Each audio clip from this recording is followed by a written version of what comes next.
Juragan 99 beri stroller untuk anak Marshall Widianto, harganya Rp65 juta.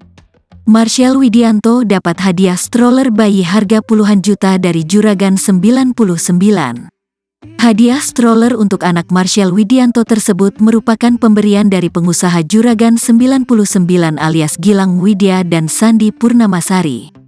Harga stroller bayi dari Juragan 99 itu disampaikan oleh Marshall Widianto kepada Irfan Hakim dan Oki Lukman. Stroller anak saya, tahu, harganya Rp65 juta. Dari Mas Gilang dan Mbak Sandi.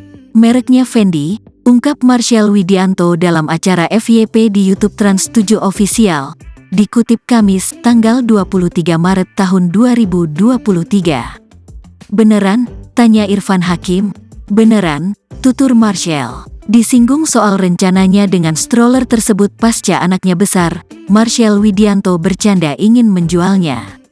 Apalagi hadiah yang diberikan oleh Juragan 99 itu berasal dari brand mewah. Abis itu mau buat apa lo, stroller, entarnya, tanya Irfan.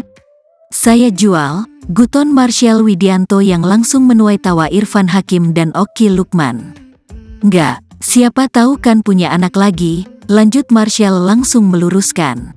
Diakui Marshall Widianto, Juragan 99 dan istri memang begitu dekat dengannya. Bahkan pria 26 tahun itu sampai menyelipkan singkatan nama mereka pada nama anaknya bersama Cesen. Archie Hermawan Farid Gilandi Widianto. Farid nama tengah dari Raffi Ahmad.